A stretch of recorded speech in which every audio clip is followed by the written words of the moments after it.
incrédulo e ainda desprovido da fé, porque a fé crê no invisível, ele diz a Filipe, no verso 7. Então você que vai ser batizado, você tem um objetivo: ser conforme a imagem de Jesus. Amém? Mas você é a imagem de Deus? Sim, a imagem de Jesus. Olha lá, se me conhecesses a mim, também conheceríeis a meu Pai, e já desde agora o conheceis, e o tendes visto. Filipe ficou atordoado, não é? Ele não creu naquilo que ele acabou de ouvir de Jesus. Ele não acreditava que Jesus poderia ser o próprio Pai.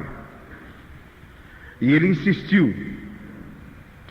Disse-lhe Filipe: Senhor, mostra-nos o Pai, o que nos basta. Olha, então você está sendo chamado para ser igual a Jesus e está questionando a ser igual a Jesus, e pede para Filipe: mostra-me o Pai. Como Filipe pede a Jesus: mostra-me o Pai, o que nos basta. Tendo ele já ouvido Jesus dizer: se você me conhecer, também conhece o Pai. Muita gente quer saber como é que o Pai é. Basta imaginar Jesus. E você é chamado para ter a mesma imagem de Jesus. Amém? Então o objetivo de ser cristão é conhecer plenamente o Evangelho, porque conhecendo o Evangelho conhece o Filho e conhece o Pai ao mesmo tempo. Por isso Jesus disse: quem não vier por mim não vai chegar no Pai. Muitas questões as pessoas têm levantado, impedindo as pessoas de estudarem o Novo Testamento. Você não precisa estudar o Novo Testamento. O Velho é o Pai, e apresenta o Velho Testamento, e a pessoa crê que lá é o Pai. Não, o Pai vai ser conhecido através da pessoa do Filho. Olha o que Jesus diz para Filipe. Disse-lhe Jesus, verso 9: estou há tanto tempo convosco, Filipe, e não me tendes conhecido? Mostra meu Pai, o que me basta.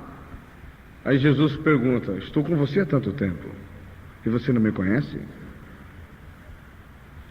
Então você é chamado para ter a mesma imagem do Pai, a mesma imagem do Filho. Então nós podemos compreender hoje que o propósito do batismo, ele é muito sério. Muita gente apenas toma um banho. Tomou um banho, estou batizado. É como o irmão me contou essa semana, que quando junta aquelas quantidades de pessoas, joga a pessoa na água e vaps, pronto, desce outro, vaps, pronto. Tudo uma questão de número. Para nós não é uma questão de número. Para nós é uma questão de salvação. Por quê? Porque muitas pessoas vêm para o Evangelho e depois voltam. Ela volta exatamente por não saber o objetivo que ela tem que atingir, aonde ela tem que chegar, a quem ela tem que seguir para ser igual. Nós temos que seguir a Cristo, o Senhor nosso e Salvador. Compreendemos dessa maneira que o propósito do batismo é mais sério do que nós podemos imaginar. Nós não vamos ser igual ao pastor, nós não vamos ser igual o apóstolo, nós não vamos ser igual a ninguém. Nós vamos seguir para ser igual a Jesus. Amém? Por que nós temos que ser igual a Jesus? Porque antes nós éramos iguais ao diabo. Que loucura, né? Aí você imagina Jesus, o santo, obediente, puro, imaculado, irrepreensível, incontaminado. Nos seus lábios não sai uma palavra torpe, nem engano. Não é assim que diz o Novo Testamento? Nos seus lábios não se achou nenhum engano. E quem éramos nós antes do batismo? Mundanos, prostitutos, adúlteros, mentirosos, corruptos, enganadores, prostitutos, passadores de cheque sem fundo, e enfim, a nossa vida era uma desgraça, em total rebelião contra Deus e contra a sua postura. Antes do nosso batismo, nós éramos criaturas desgraçadas. Ainda que a gente não estivesse na prostituição, mas bastava ver uma cena na televisão, se eu estivesse lá. Não é? Assim que a gente é. Você tem a esposa dentro de casa, mas a televisão que é a tua esposa. E assim vice-versa.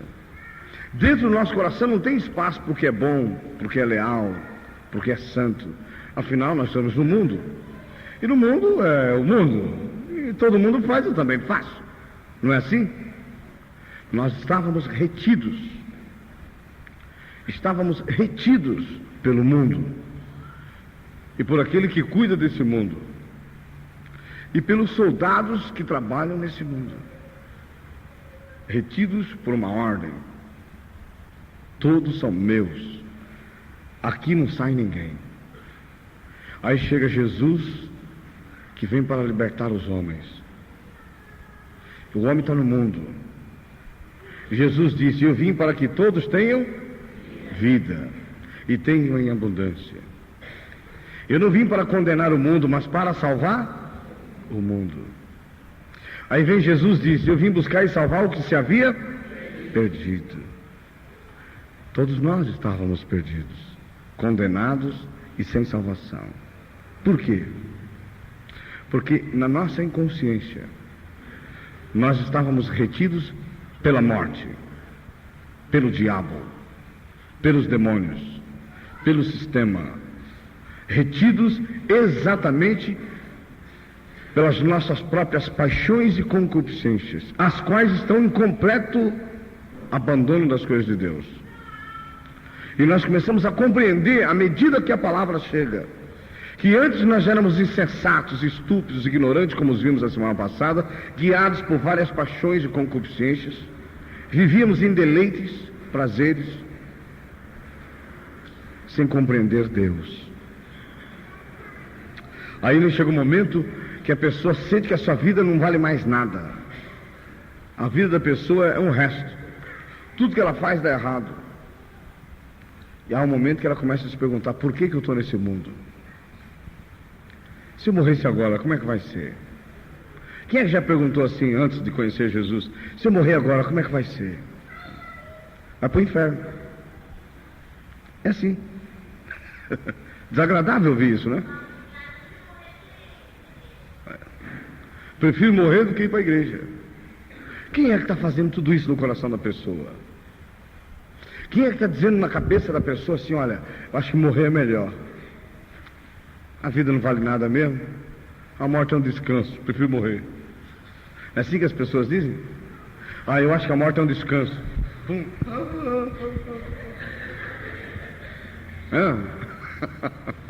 Loucura.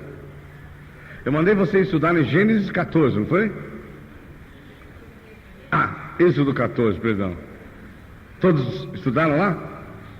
Então, eu vou passar para vocês essa figura espetacular. Por que as pessoas não são libertas no mundo? E por que as pessoas não são libertas depois que vem para a igreja? Muita gente vem para a igreja e não é liberta. Você já notou? Tem gente que vem para a igreja e termina ficando pior do que o que era no mundo. Quem é que já percebeu isso? Levante a mão. Pois é. Hoje você vai saber por quê. Aí o camarada sai de igreja em igreja. Aí tem uma campanha naquela, ele vai também, porque ele precisa se libertar e não sabe do que, né? Eu já fiz tanta campanha, não me libertei ainda. Aí ele vai na outra. Lá está fazendo a corrente, o pastor que está lá é bom. Ele é homem de Deus. Aí a pessoa vai lá desgraçadamente, dá tudo que tem no bolso, volta para casa. Naquele momento que ela está lá, a glória está nela. Acho que hoje eu estou liberto. Ele chora, ele canta louvor, não é? Deus operou em mim nessa tarde. Quando ele saiu da igreja para fora, bateu o vazio de novo. Era assim com você? Aí, ó, tá vendo? Aí você precisa fazer uma corrente. Você precisa fazer uma campanha, ó. O inimigo está acabando com a sua vida.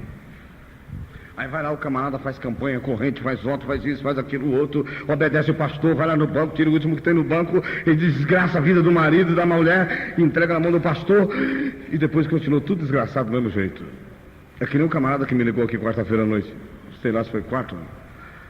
Um dia aqui da semana nós estávamos aqui numa reunião, me ligou um cidadão aí: pastor, minha mulher acabou de desgraçar a minha vida. Não fala uma coisa dessa, rapaz. Desgraçou minha vida. Como? Pastor, eu ganho R$380 por mês. Sim, e daí?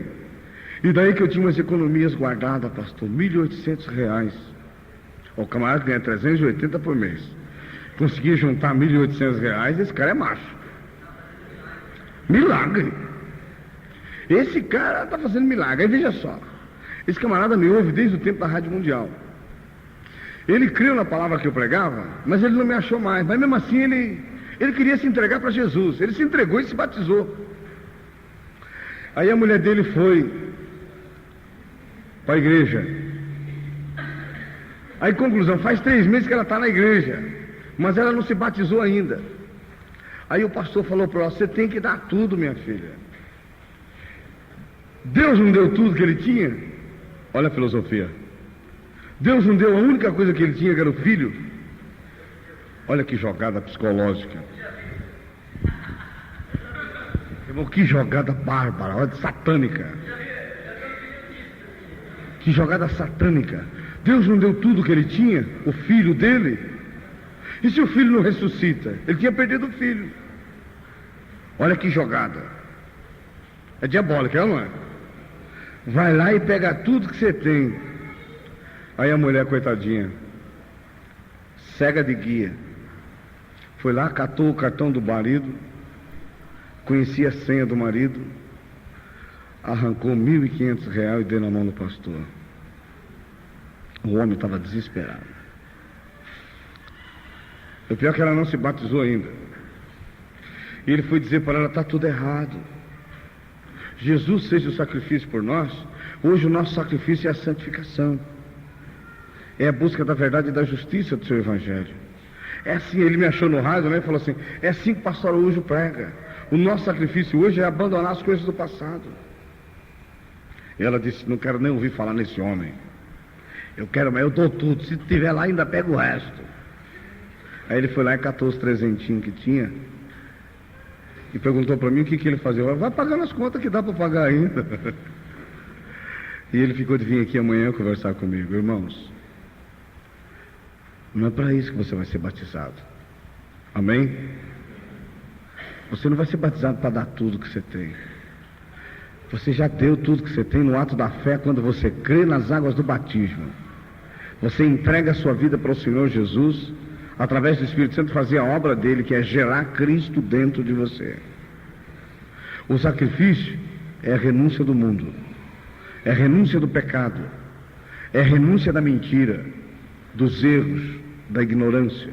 E você vem buscar, através do sacrifício de Cristo, a verdade do Evangelho. Amém? E mais, você já sabe que vai ser batizado para buscar a imagem do Senhor Jesus, para ser semelhante a Ele. Porque assim como Ele é, o veremos. Amém? Ora, nós só podemos ver Jesus se nós somos semelhantes a Ele. E como Ele disse: dei-lhes a glória que a mim desse, Ele orava ao Pai e dizia assim: Senhor Pai, eu dei-lhes a glória que me desse, para que sejam um como nós somos um. Então nós vamos ter a mesma imagem do Pai. Caráter, postura e a nossa identificação vai ser semelhante a Ele. Hoje eu estava vindo com o William agora, eu passei 2 noites sem dormir. Eu estava muito cansado. E ontem à tarde a minha pressão baixou muito, eu deitei na poltrona ali. O William disse que eu roncava de tão cansado. E hoje eu consegui dormir 8 horas sem parar. Direto. Quando eu acordei eu estava mole. Agradecer a Deus por ter dormido aquelas horas. E à medida que eu vinha caminhando com o William, eu vinha comentando com ele: William, o que nós temos nesse mundo? Ele falou: nada, pastor. Tudo que nós temos nesse mundo é o Evangelho, a esperança da salvação, de um dia nos encontrar com o Senhor. Irmão, você quer mais do que isso? Você quer juntar, comprar um prédio, televisão, montar uma emissora de rádio, cinema, teatro? A nossa esperança é ser igual ao Pai, irmão. É para isso que você vai ser batizado. Você vai sair da mão do diabo. Você vai sair da mão dele, do sufoco que ele fez. Você que já leu lá o livro de Êxodo, você vê que na saída do povo do Egito, Faraó não quer deixar o povo sair, não é? Não foi isso? Vamos voltar lá, Êxodo, vamos compreender. O livro de Êxodo 14. Aqui Deus anuncia a ruína dos egípcios. Preste bem atenção, quero aproveitar e avisar os irmãos aqui que isto aqui é figura. Livro de Gênesis, Êxodo, Levítico, Número e Deuteronômio são figuras das coisas que hão de vir. O Deus que aqui se apresenta também é figura. Hoje nós vamos entender um pouco disso. Quem é novo aqui ainda vai entender com o passar dos dias, com a pregação, que aqui os anjos se apresentaram. Preste bem atenção. Os anjos se apresentaram para fazer a vontade do Pai no Velho Testamento, e aquelas coisas nos servem como figura. Amém? Quem não entender isso me pergunta depois. Aliás, hoje mesmo, se eu terminar esquecendo, quero que os irmãos me lembrem 1 Coríntios capítulo 10, que vai falar exatamente do que eu estou falando aqui. Paulo mostra essa realidade que eu quero ensinar para vocês. Então veja que o povo, Abraão recebeu a promessa da pregação do Evangelho. Passaram-se alguns anos. Abraão, Isaac, Jacó, o terceiro filho, que é a figura do sofrimento. Jacó sofreu tremendamente porque ele roubou a bênção do irmão, que era Esaú, né? Esaú. José, que era o 12º filho, foi vendido pelos irmãos para o Egito. E lá no Egito, José ficou retido na prisão durante alguns anos e esquecido. E quando foi a sua soltura, Faraó teve um sonho que ninguém conseguia decifrar aquele sonho. Quem sabe desse sonho? Quem já leu isso? Ninguém conseguia decifrar. E então, o carcereiro que tinha sido liberto lembrou que lá na prisão tinha um homem que sabia decifrar os sonhos. E mediante aquela revelação, o Faraó mandou chamar José lá no fundo da prisão. E José decifrou aquele sonho e mostrou a Faraó que ia vir uma grande seca, e aquela seca poderia destruir todo o povo da terra. Então o Faraó não sabia o que fazer e deu a oportunidade de José ser o segundo homem do Egito, para fazer o que ele quisesse pela inteligência dele. José então constituiu homens e começou a plantação, e durante 7 anos, que era o tempo, pode pôr bastante, que hoje eu vou beber muita água. Amém. Tá bom. Mediante aquela situação, o Egito ficou sendo o celeiro do mundo. Todo mundo tinha fome e tinha que ir para lá comprar comida. José então ficou sendo o governador do Egito. Todo mundo tinha alimento. Olha que figura espetacular. José tinha alimento, mas quem era dono do Egito era Faraó. Agora você vai entender. Jesus tem o alimento, mas quem é o dono do mundo? Está entendendo que é figura? Tudo é figura. José tinha trigo no Egito. É, não é? Figura. Jesus tem o trigo hoje no mundo. Palavra. O pão da vida. Amém? Estão começando a entender agora? Você vai entender melhor ainda. Quando o próprio José faleceu, passaram-se alguns anos. Preste bem atenção. Passaram-se alguns anos. A família, a descendência de José, de Abraão, Isaac e Jacó, ela cresceu muito, que é a figura do povo hebreu. Ela cresceu muito no Egito. Aí veio um outro faraó que não conhecia José e não entendia o que José tinha feito, e também não ligava. E eles entenderam que se aquele povo crescesse muito, lhes tomaria o poder. Então eles pegaram o povo hebreu e colocaram como escravos para fazer as grandes pirâmides do Egito. Então o povo era escravo. O povo era escravo. Comia resto, vivia dos restos e trabalhavam sem parar. Ali o povo começou a clamar. a Deus que enviasse um libertador. Eles precisavam sair daquela situação. Não dava mais certo aquela situação. Eles estavam desejosos de libertação, que não poderia ocorrer por eles mesmos. Precisava de alguém. E eles oravam intensamente. Moisés, nascido do meio hebreu, era formoso. Mas o rei do Egito entendeu que do meio do povo hebreu surgiria um libertador. E o que ele fez? Mandou matar também todas as criancinhas de 2 anos para baixo, não foi? Figura. Quando Jesus veio, o mesmo Herodes não mandou matar todas as criancinhas? Tudo é figura. O Velho Testamento é figura. Estão entendendo agora? Só que os teólogos não sabem entender assim. Eles vão tudo na letra. A letra mata. O Espírito vivifica, dá entendimento. Então, a partir dali, Moisés, veja que situação dramática, foi criado pela filha de Faraó. Ironia do destino espiritual. Filha da filha de Faraó significa filho da carne, gerado na mordomia. A carne é a nossa mordomia. Você já notou? A carne dá um prazer tremendo, dá ou não dá? Tudo é figura. A carne dá tanto prazer que você deita, que nem eu deitei hoje. A menininha deu risada ali. Pois é assim mesmo. Quando você bebe água, você pode sentir um tremendo prazer. Assim como você tem prazer de tomar né?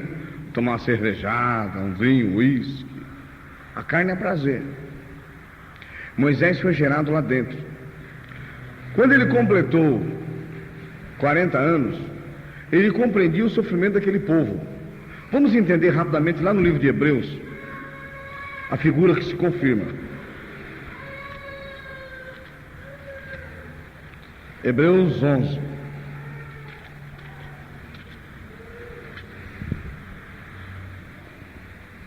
Verso 23.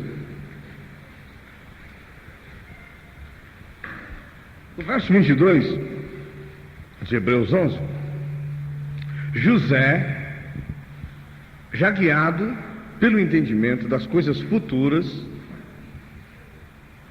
que coisa, já guiado pelo entendimento, isto é, pelo Espírito que revelava as coisas futuras. Verso 22, pela fé, José, fé era crer no invisível, ele tinha a promessa do pai Abraão, certo? Ele já entendia que viria o verdadeiro Deus lá no futuro.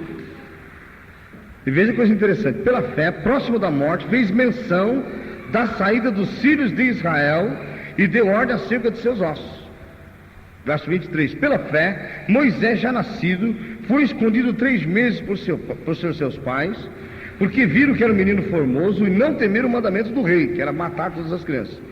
Pela fé, Moisés sendo já grande, recusou ser chamado filho da filha de Faraó. Quer dizer, Moisés tinha entendimento, escolhendo antes ser maltratado com o povo de Deus do que por um pouco de tempo ter o gozo do pecado. Olha lá, verso 26, tendo por maiores riqueza o vitupério de Cristo do que os tesouros do Egito, porque tinha em vista o quê? Olha lá, verso 27, pela fé deixou o Egito, não temendo a ira do rei, porque ficou firme como vendo o invisível. Que beleza, né, irmãos? A gente lê com entendimento a palavra, né? O que nós estamos vendo por invisível? A nova Jerusalém celestial. Invisível. Quem está olhando para o visível vai ficar. Mas quem está olhando para o invisível vai seguir. Porque é pela fé. Amém? Pela fé. Então você analisa, Moisés recusou ser chamado filho da filha de Faraó, porque ele cria no invisível. A esperança que se vê como se esperar. Você não espera, você está vendo. O cara está vendo o Monte Sinai, ele não espera nada. Certo ou errado? Entendeu porque as pessoas estão fracas na fé aí fora? Elas não sabem ser geradas na fé, porque lhes falta o maior, o principal, o ensino.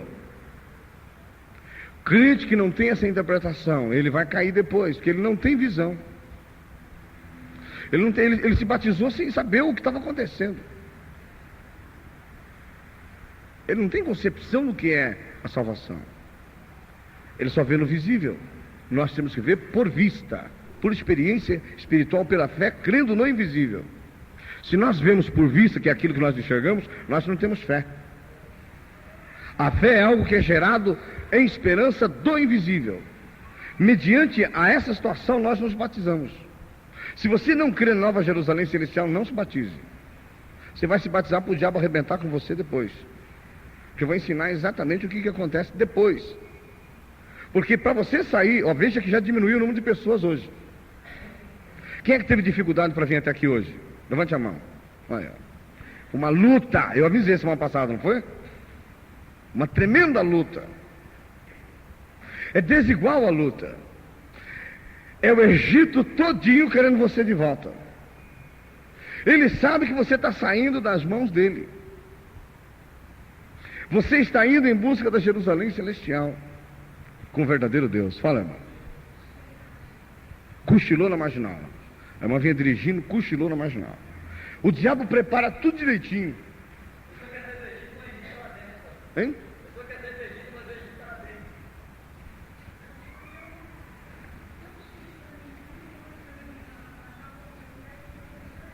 Olha, a irmã caiu uma tábua no pé, quebrou os 2 dedinhos. Fala, irmão.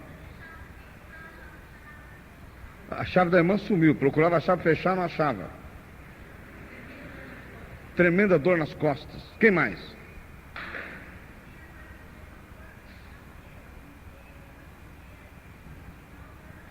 Potestade, irmão. As pessoas não sabem o que significa sair do Egito, sair pelo batismo do mundo. Fala, irmão.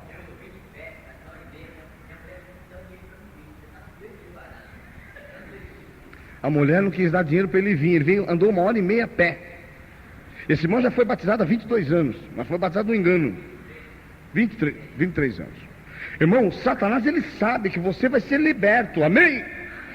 Jesus comprou você e só vai tomar posse de você no batismo. É algo impressionante, irmãos. Esse batismo feito nessas igrejas por aí, a pessoa desce nas águas, já é do diabo do mesmo jeito. Ela não tem entendimento. Não tem entendimento.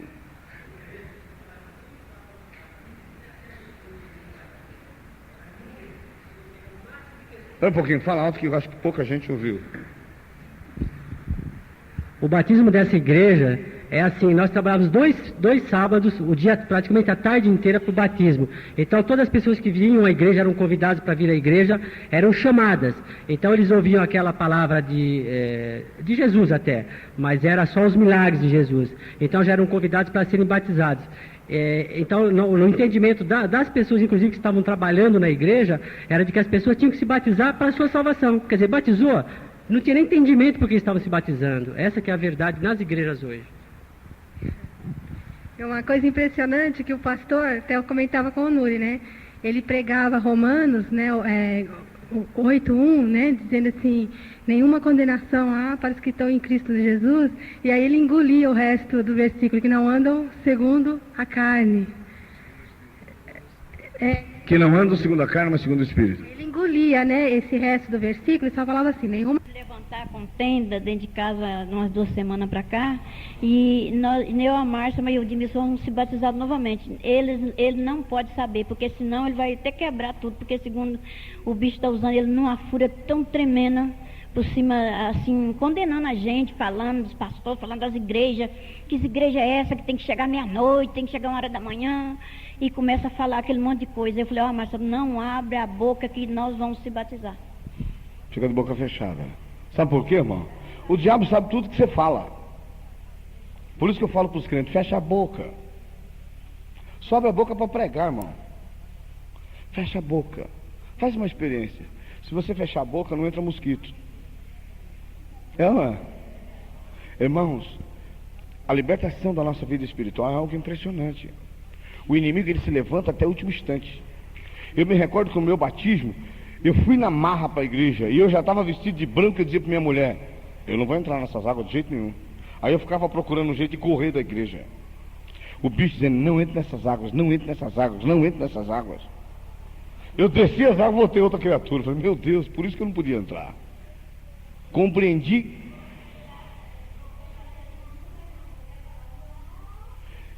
Dentro dessa visão, irmãos, eu quero dizer para vocês o seguinte: a salvação é para todos, só que o inimigo não quer deixar. Então, quando nós compreendemos lá atrás, Êxodo de novo, vamos lá. Êxodo, depois de Gênesis, no comecinho da Bíblia, você vê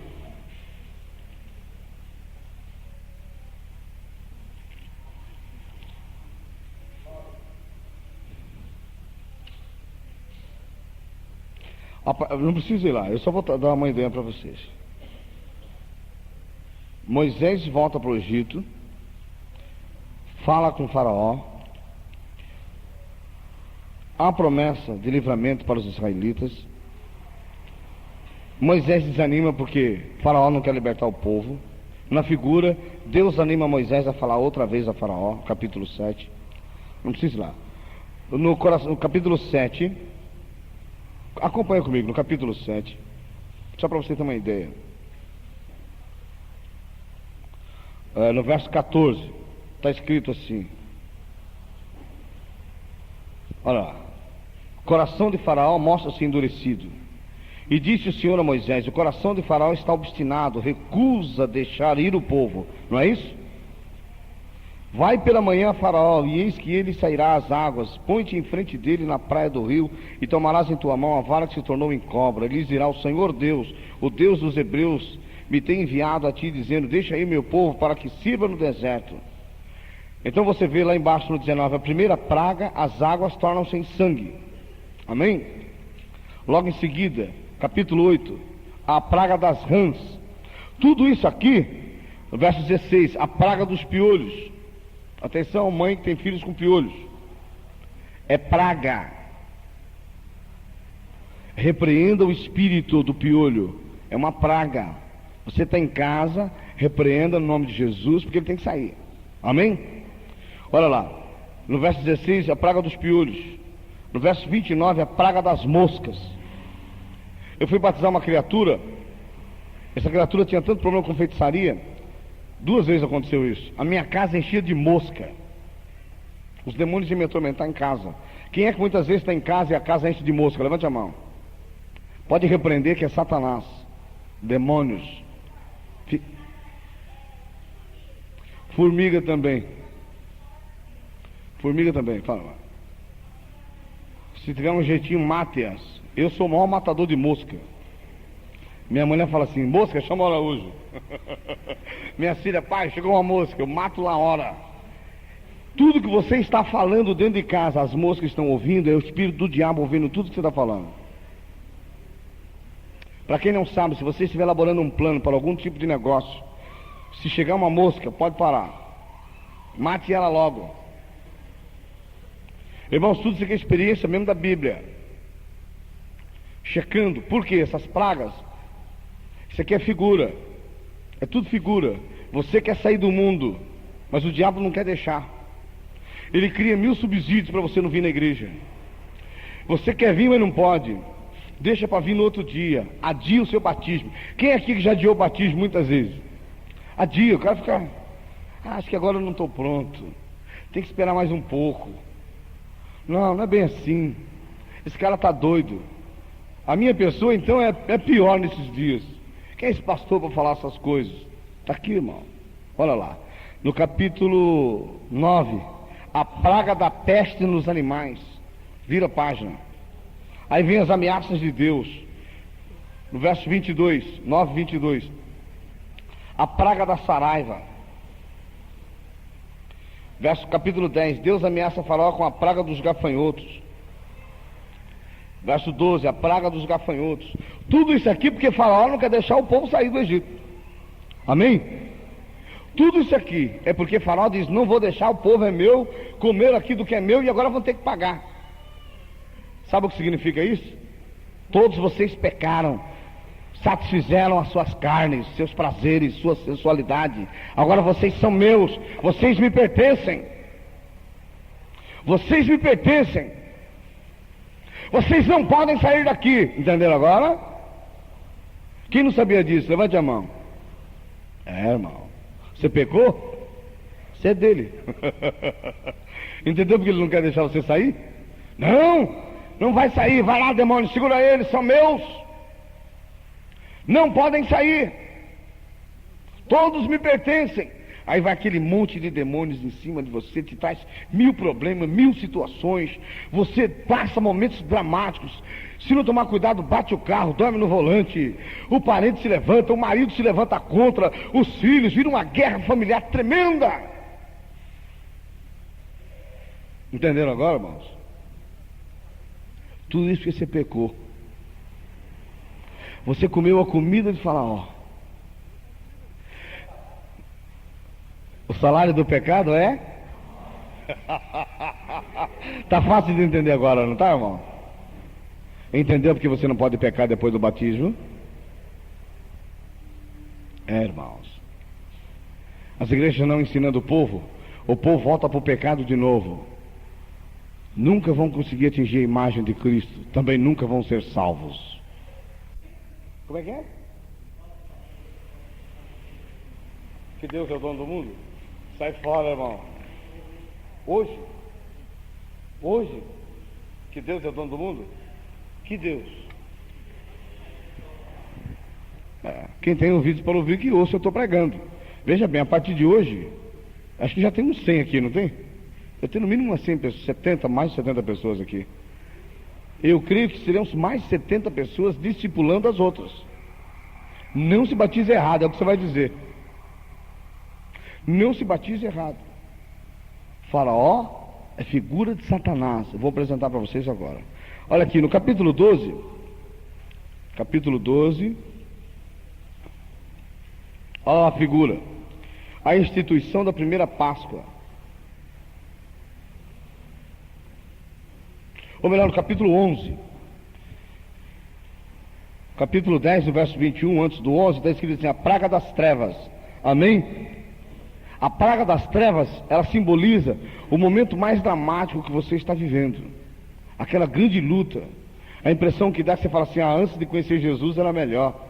Agora que eu conheci Jesus, a minha vida virou um bagaço. Eu quero ir para Jesus, maior dificuldade que eu estou.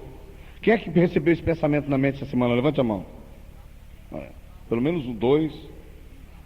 É o diabo.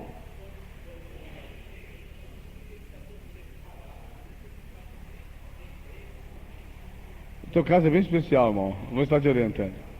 Então, irmãos, é a loucura. As trevas, a impressão que você não consegue entender nada. Aí vem aqui a primeira instituição da Páscoa, que também é simbolismo daquela Páscoa que Jesus teve antes da crucificação. Aí venhamos para o capítulo 12 ainda, no verso 29. Essa é a pior. A praga, a morte dos primogênitos. Aí Faraó já não aguenta mais. Figura. Aí vem a saída dos israelitas do Egito.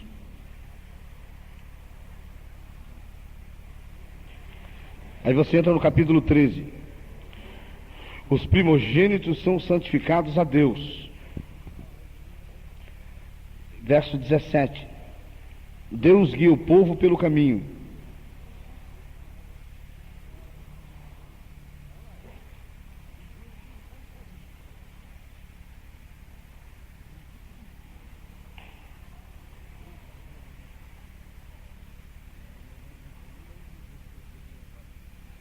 E tem mais, aqui tem uma figura interessante.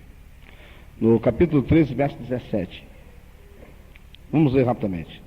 E aconteceu que quando o Faraó deixou ir o povo, Deus não os levou pelo caminho da terra dos filisteus, que estava mais perto, porque Deus disse, para que porventura o povo não se arrependa vendo a guerra e tornem ao Egito, isto é, voltem para o Egito.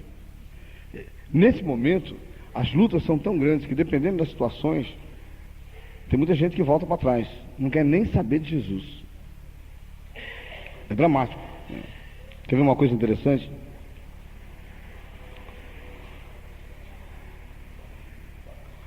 verso 14, capítulo 14. Vamos ler. Então falou o Senhor a Moisés, dizendo: fala aos filhos de Israel que voltem e que acampem diante de Pi-Airote, entre Magdol e o mar, diante de Baal-Zephon. Em frente dele assentareis o campo junto ao mar. Então Faraó dirá dos filhos de Israel: estão embaraçados na terra, o deserto os encerrou. Veja que neste momento que você está chegando ao batismo, Satanás está crendo que você está com a vida embaraçada.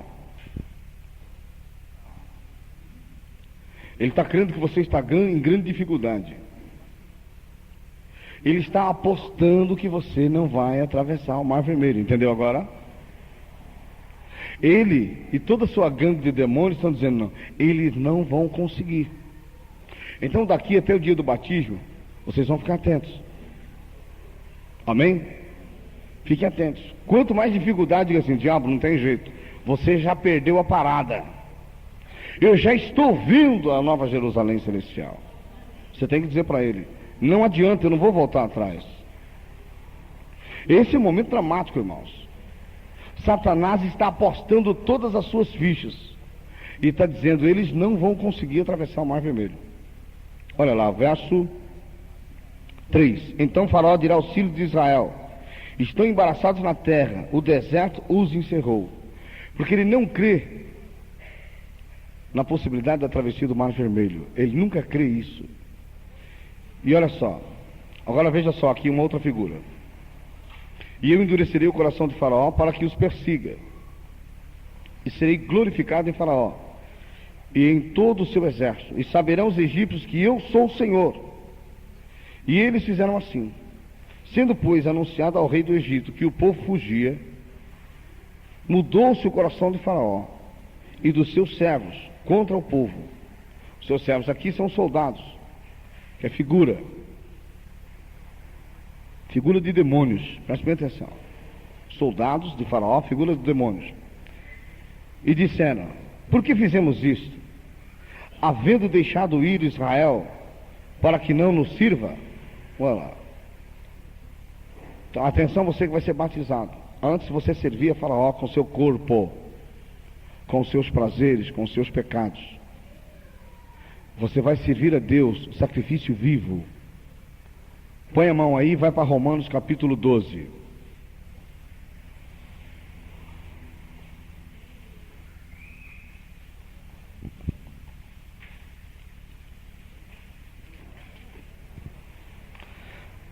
Antes o nosso sacrifício era pecar. Nós servimos a Faraó, não era? Com os nossos pecados, as nossas concupiscências, paixões, deleites, não é? Então hoje o sacrifício para Deus é isso aqui, ó. Romanos 12. Olha lá. Rogo-vos pela compaixão de Deus que apresenteis o vosso corpo em sacrifício vivo, santo e agradável a Deus, que é o vosso culto racional.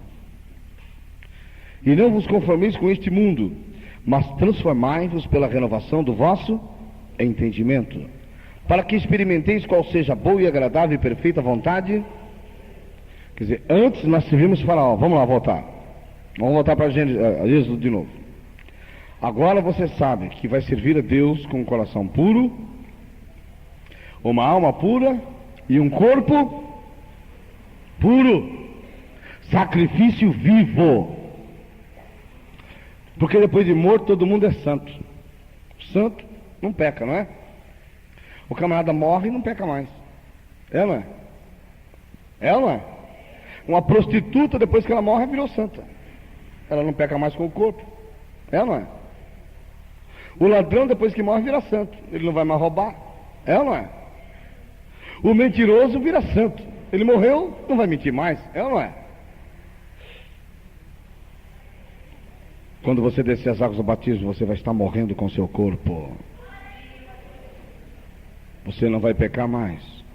Não vai mentir mais. Não vai roubar mais. Não vai se prostituir mais. Não vai adulterar mais. Amém? Você vai apresentar o seu corpo como sacrifício vivo a Deus. Porque antes você fazia porque servia a Faraó. Mas agora você vai ser servo de Deus, o Pai de Jesus. Amém? Que bênção, né, irmão? É bom a gente entender o que está fazendo, né? Glória a Jesus. Vamos voltar lá.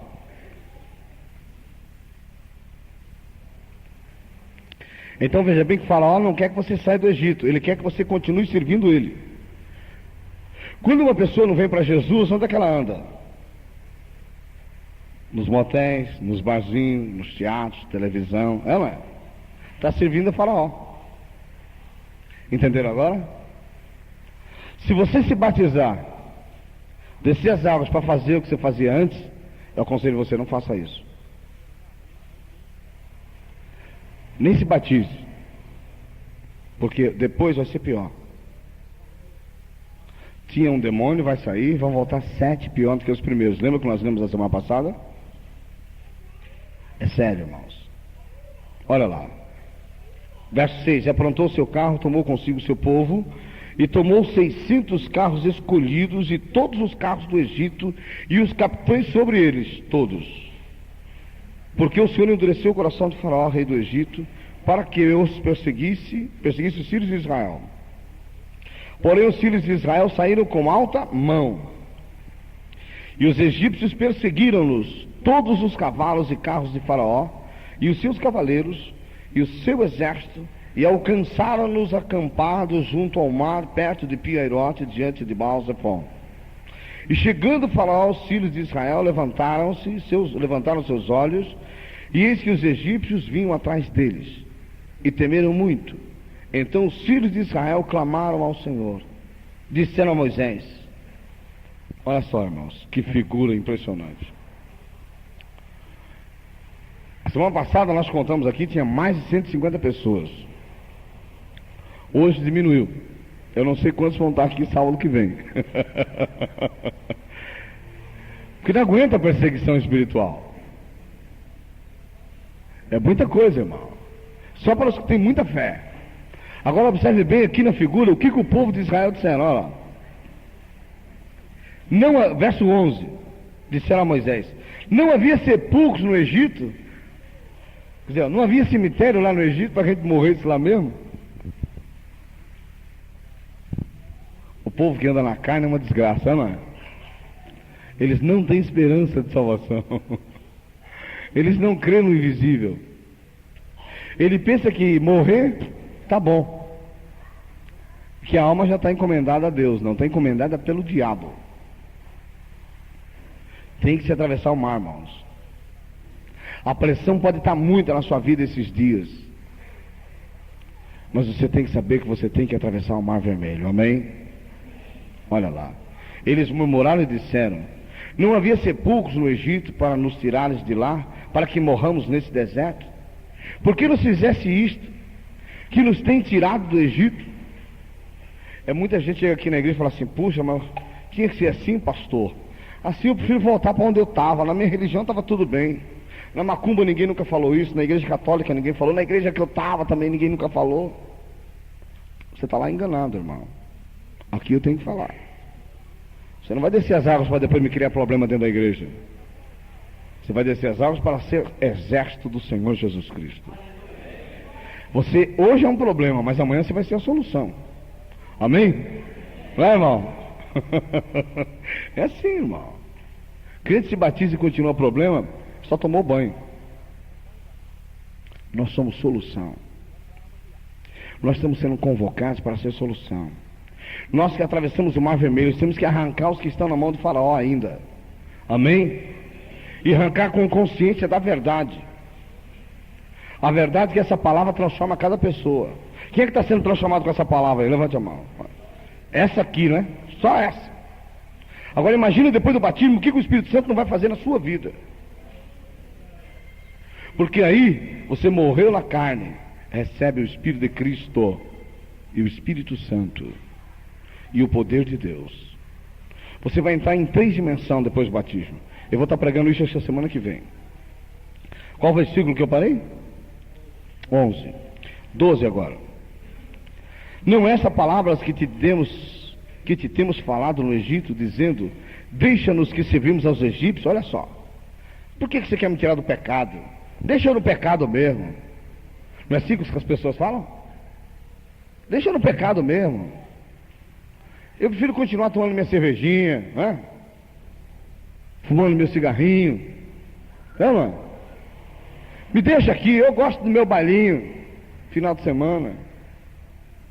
Se eu for no motel, ninguém tem nada com isso. É ou não é? Está tudo aqui, ó. Só que está em figura. Prestemos atenção.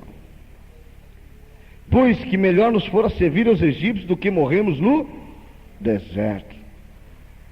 Quer dizer, é melhor pecar do que vir para o deserto. Irmão, você vai para o deserto.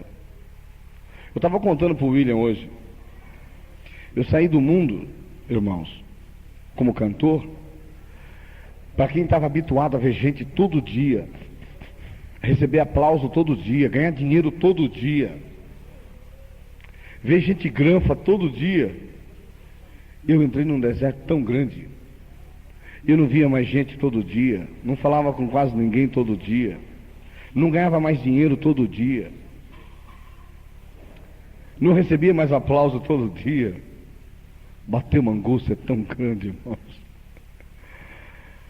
Bateu uma angústia tão violenta, que eu olhava na cara da minha mulher e falava assim: puxa, eu não imaginava que ia ser assim.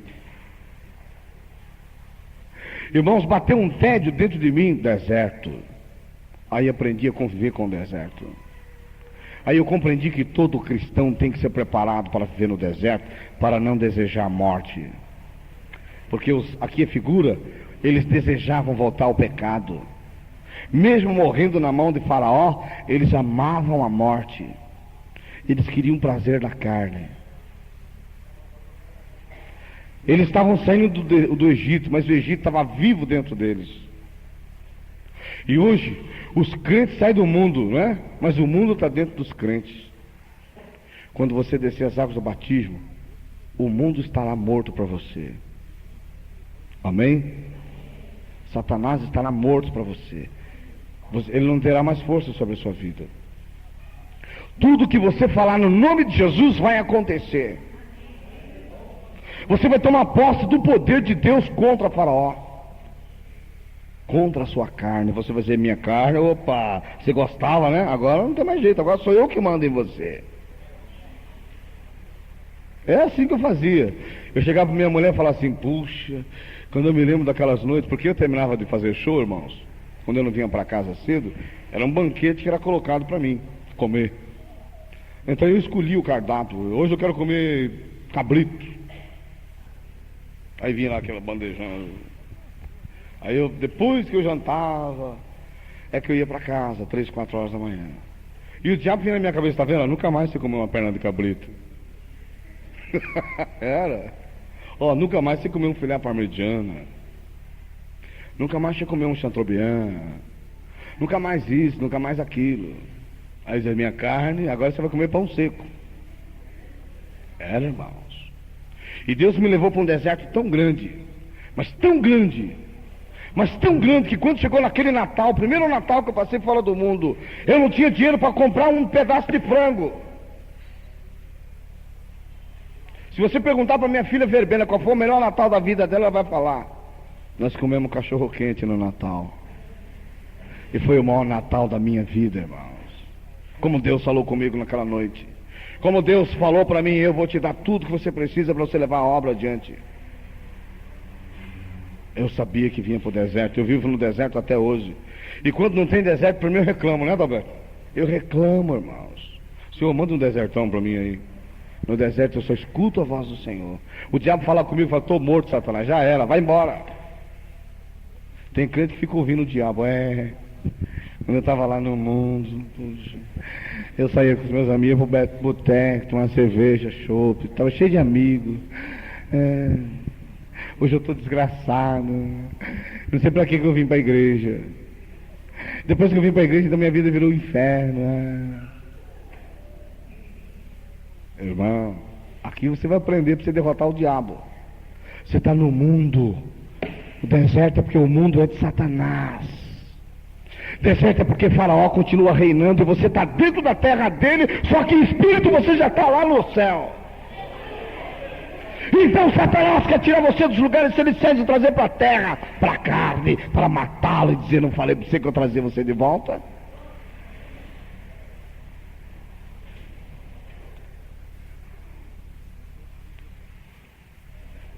Vou para cá. Irmãos, muitos de vocês têm perguntado: como é que eu sei tão pouco em tão pouco tempo? Ou melhor, como eu sei tanto em tão pouco tempo? Quando eu cheguei aqui, vocês nunca imaginavam aprender tudo isso que vocês aprenderam agora, não é? Pois é, irmãos. Vocês vão aprender muito em pouco tempo. Eu tenho 4 anos e 3 meses que estou no caminho com o Senhor. Me batizei em 92, mas continuei no mundo. Eu estou fora do mundo, definitivamente 4 anos e 3 meses vai fazer. E eu prego com a consciência de quem entende, sabe o que ensina, para que vocês cresçam na fé. Amém? Que verso nós paramos? Verso 12. Não é esta a palavra que te temos falado no Egito, dizendo: deixa-nos que sirvamos aos egípcios, pois que melhor nos fora servir aos egípcios do que morrermos no deserto? Espero que você nunca faça como eles. Devia morrer mesmo na mão do diabo. Pelo menos lá no mundo eu ia para o motel, para o boteco, assistia televisão, não é assim? Não tinha ninguém mandando na minha cabeça. Agora eu sou obrigado a obedecer o pastor. Você é livre, irmão. Você vai descer as águas com consciência. Se você não quiser, não precisa voltar semana que vem, não. Eu prefiro batizar 10 pessoas firmes do que batizar 100 doentes. Tenho consciência de que prego para a salvação. Por isso a minha ousadia de falar como eu falo. Ontem eu preguei devagar porque eu não conseguia nem falar, tão cansado que eu estava. E hoje já teve gente me cobrando: pastor, o que aconteceu com o senhor? O senhor mudou ontem à noite, não era mais o mesmo. Estava 2 noites sem dormir, irmão. Mas não é bem assim, não. Ninguém fecha minha boca, não, irmão. Amém? Eu estava tão cansado que eu não conseguia nem falar, né, Luíra? 2 noites sem dormir, irmãos. Esgotado. A nossa postura é firme. Eu fui batizar 10 pessoas.